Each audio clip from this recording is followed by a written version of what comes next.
انما یرید اللہ لیذھب عنکم الرجس اہل البیت، اہل بیت اللہ کا ارادہ یہ ہے کہ تم سے ہر رجس کو دور رکھے.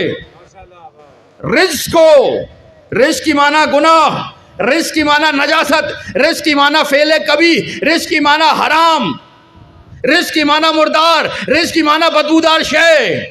اللہ ان سب کو تم سے دور رکھے.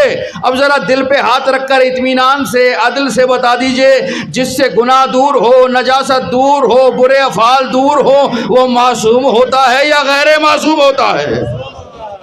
نجاست کا دور ہونا طہارت ہے. آہستہ سے جملہ کہوں، ایک اور مشکل بات آپ کے حوالے. نجاست کا دور ہونا ہی طہارت ہے. طہارت کوئی الگ سے شے نہیں ہے. کبھی میں نے مثال دی تھی، اس رومال پہ اگر کہیں خون لگ جائے تو یہ رومال نجس ہو گیا. اب میں نے اس خون کو دھو دیا، ہٹا دیا، اب یہ طاہر ہے یا نہیں؟ طاہر ہو گیا، طہارت ہے. طہارت نجاست کے دور ہونے کا نام ہے. یعنی نجاست نہ ہو تو خود بخود طاہر ہے. ایسا نہیں ہے کہ کہیں سے لائی جائے پھر طہارت کہلائے گی. کوئی الگ سے وجود نہیں رکھتی طہارت. جہاں نجاست نہ ہو وہاں طہارت ہے، جہاں گناہ نہ ہو وہاں عصمت ہے.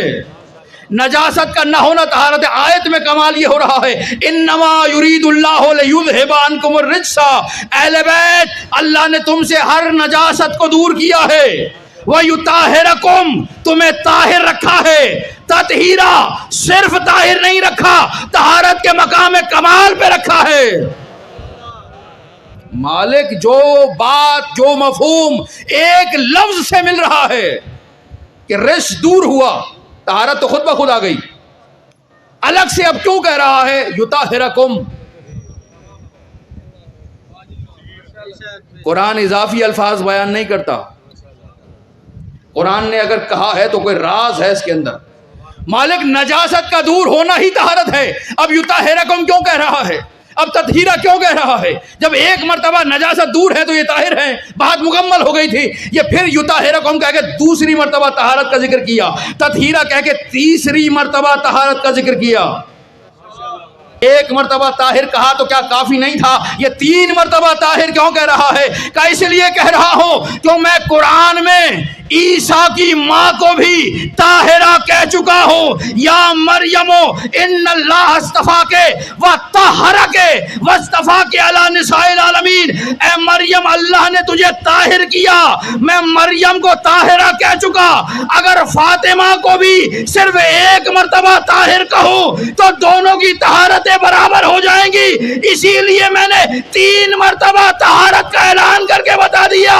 مریم ایک مرتبہ طاہر ہے، یہ 3 مرتبہ طاہر ہے. آنے والے زمانے میں مریم کا بیٹا بھی آئے گا، فاطمہ کا بیٹا بھی آئے گا. نماز کا وقت ہو جائے گا، میں نے اس وقت کے لیے فیصلہ کر دیا، اے مریم کے بیٹے تم ان سے آگے نہ بڑھنا. تم ایک مرتبہ طاہر ہو، یہ 3 مرتبہ طاہر. قاہر اللدود والی الولی عشق فاطمہ مرتضی والی.